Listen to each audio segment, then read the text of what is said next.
The Joe Rogan Experience. That we've been gaslit in this conflict is like, and it just came out, I don't know if you saw this, you probably did, that Zelensky fired a bunch of his cabinet officials over corruption. And it was like, they were taking these fancy vacations to Europe. One of them was accused of basically overcharging the military for meals. And remember, I mean, the amount that we have sent to Ukraine and propping up not only their military, but their government, their economy, et cetera, when they're taking that money, that's like coming directly out of the U.S. taxpayer pocket. And nobody reported on any of this until Zelensky fired people. And then we were allowed to be like, yeah, there's some problems with corruption there, maybe a little bit. Maybe we should like worry a little bit about where the weapons are going and what exactly is happening there. But before then, you weren't allowed to say it. Even better, the Times actually changed its headline. They were like, Ukraine goes corruption drive. And it was like, Zelensky aims to stamp out corruption, just to make it a little bit less like the appearance. I have some fun numbers for everybody. This is from a past monologue I've done. U.S. aid currently at $100 billion is double what the entire rest of the world has given to Ukraine. In 1 year, surpasses what we gave the Afghan military in 20 years. The total amount to Ukraine now exceeds all U.S. military aid to the country of South Vietnam between 1956 and 1975. Wow. $100 billion. And listen, I think what Russia did was wrong. I think it's an atrocity. I think the Ukrainian cause is just. But the total lack of debate, the lack of willingness to say, like, hey, when we got into this, what you sold to the American people was you were going to provide defensive weapons only so Ukraine could defend itself. Now we're sending tanks. Now we're sending, it just came out, longer range missiles. These were things that were totally off the table. And then suddenly, step by step by step, not only are they on the table, but you're not allowed to question it. You're not allowed to say, hey, guys, are we setting ourselves up for World War III here? Which is something the president himself was talking about not very long ago, and yet no debate. And that's the thing that, you know, however you feel about the Ukraine conflict and, you know, the build up to it and how we got here and all of those things, I think at the very base level, the total lack of an ability to have dissent and debate and understand the potential consequences of what we're doing, that is fucking terrifying, because we are talking about a nuclear armed superpower that we are engaged in a proxy war with, and you're basically not allowed to say, hey, how does this end? What do we need to do to try to get to negotiated settlement here? How do we avoid having a conflict with this nuclear armed superpower? World War III seems like a bad thing to have on the table right now. And you guys are one of the few voices of reason that will say that agree on both sides of the fence. Mm-hmm. And this is a thing that there's a lot of videos out now, and I don't know if these people get these videos, but I get them. I get these videos of horrible war encounters. Yes. In Russia and Ukraine. It's horrendous. And it brings me to this thing that I think about a lot, because I think about things that other people do for a living and their jobs, and I think about, like, they live in a world that I don't understand. You know, there's like I'm fascinated by professional chess players. They live in a world that I don't understand because I don't play chess. I love the fact I kind of know how the pieces move, but I've really only played like maybe 10 times my whole life. Yeah. There's a thing that people have. It's a quality of being a human being. You only know what you know.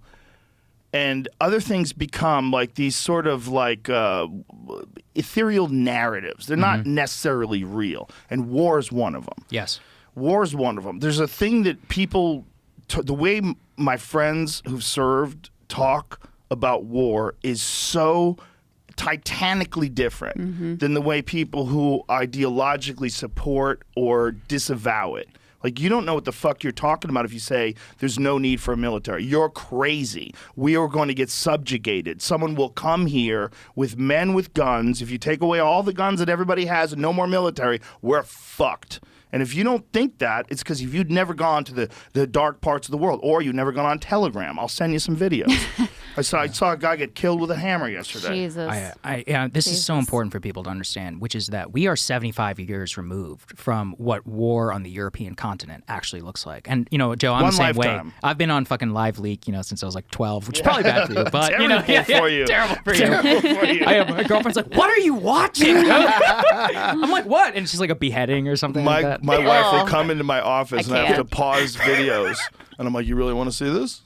You really They always want to say know what yes, I'm but watching? then they can't handle it. I can't handle it. I can't handle it. Yeah, I don't do well with blood. The point, though, is that, we have to try and convey this to people and just say, like, hey, when you're on Twitter and you're like, hey, fuck you, anybody who's against the narrative, you're like, this is not a joke. Like, hundreds of thousands of Russians are dead. Hundreds of thousands are Ukrainians are dead. Millions are displaced. We have no idea what the end game is like. And, just what Krystal was saying, I have this thing where, the Fight Club line, like on a long enough timeline, I'm like, on a long enough timeline, Ukraine is getting everything that it wanted. So originally it was like no-fly zone, and Biden was like, I'm being responsible. I'm saying no. Well, first they ruled out Patriot missile systems. Patriot missile systems are now on the way to Ukraine. They ruled out tanks. Now tanks are on the way to Ukraine. Right now, there's an article talking about how F-16s, they're thinking about sending Pentagon F-16s. Biden says no now. Right, exactly. We'll see. But he was saying no to tanks. Right. Like 5 days before they sent tanks. And here's the thing. He doesn't remember that, though. Yeah, you're right. Right. And Like, you got to dig deep too. Like, for example, originally we're like, we just want Ukraine to take back what it originally lost. And listen, if I was Ukrainian, I'd be pushing for the same thing. Absolutely. I have 100% sympathy. They are not in the wrong here. They've been invaded by a foreign and aggressive power. That said, like, we got to think about what's best for us. Right now, there's a New York Times article about U.S. warms to helping Ukraine take back Crimea. I'm like, well, hold on a fucking second. I'm not saying it's just that Russia took Crimea in 2013, but they formally annexed it. And if you ask people in Russia, Crimea is Russia. So if Ukraine uses a Pentagon-provided F-16 to bomb Crimea, now what?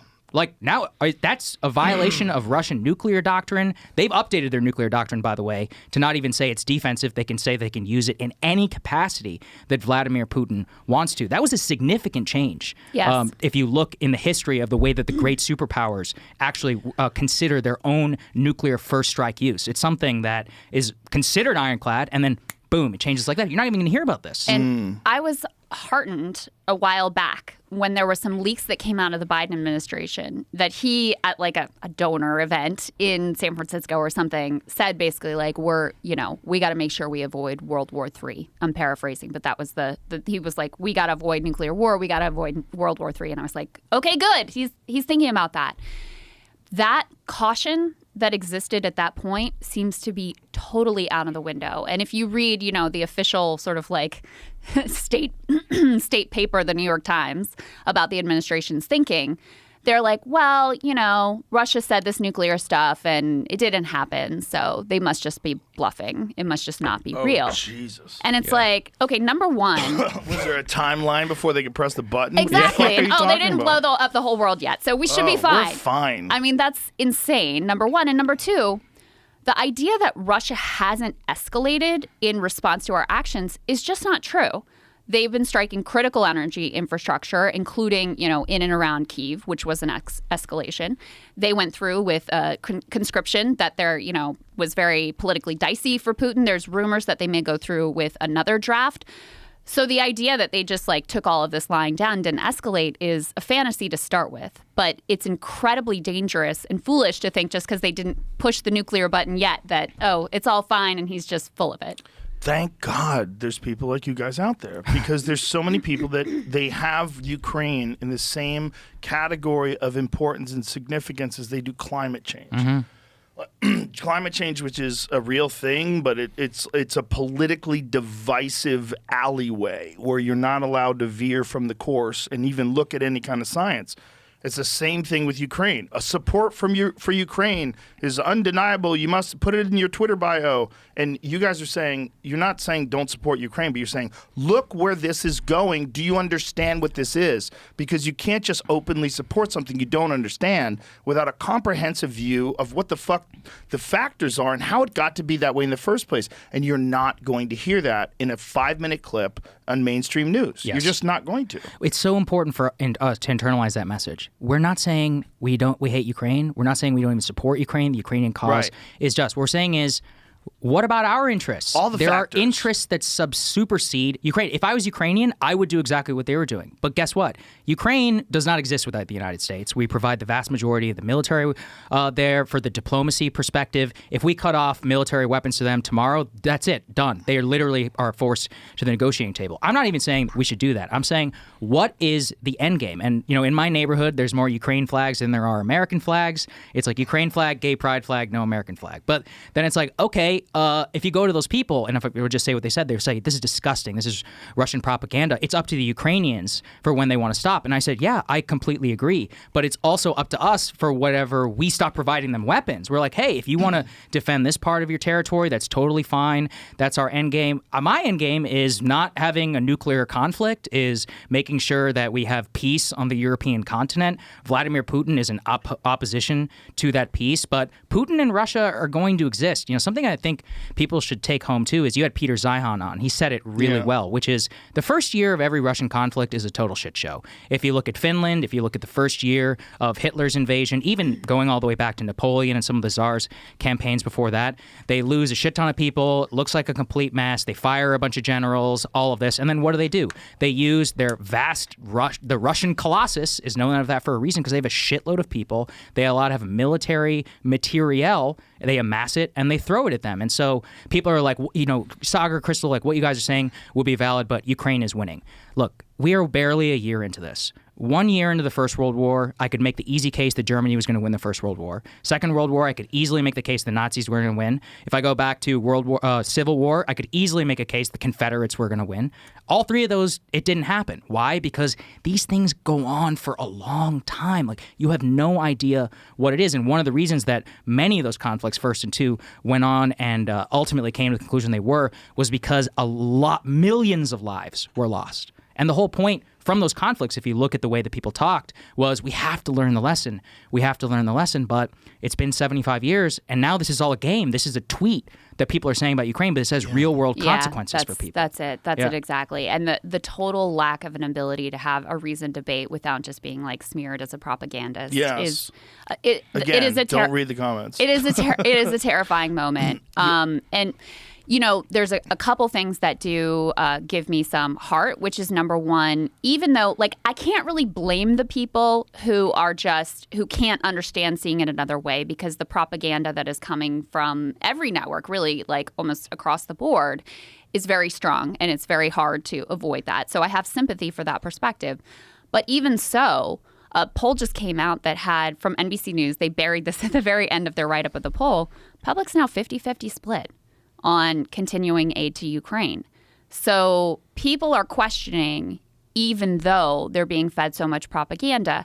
I think that is a credit to the rise of independent media. I think it's also a credit to the fact that they don't fucking trust the mainstream press anymore. Both things, but because of independent media, the trust is informed, or the lack of trust, rather, is informed.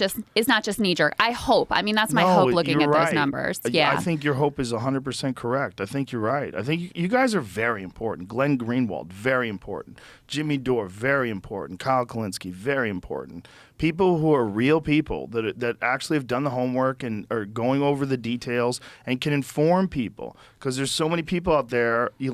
I talked to Dave Smith about the history of the conflict between Russia and Ukraine. I was like, what? And he informed me about the coup in 2014. I'm like, my God. There's a lot of backstory. And then we played the video on the Colbert Show, the old Colbert Show. Yeah. Which is just fucking it's like Gideon something, the guy from the Times, where he was like... He's got a book. He's selling a book. Yeah, that's right. In the book, he's comparing Russia and Ukraine to Batman and Robin. And he's like, Ukraine is Robin, and we want to take Robin and bring him over to our side.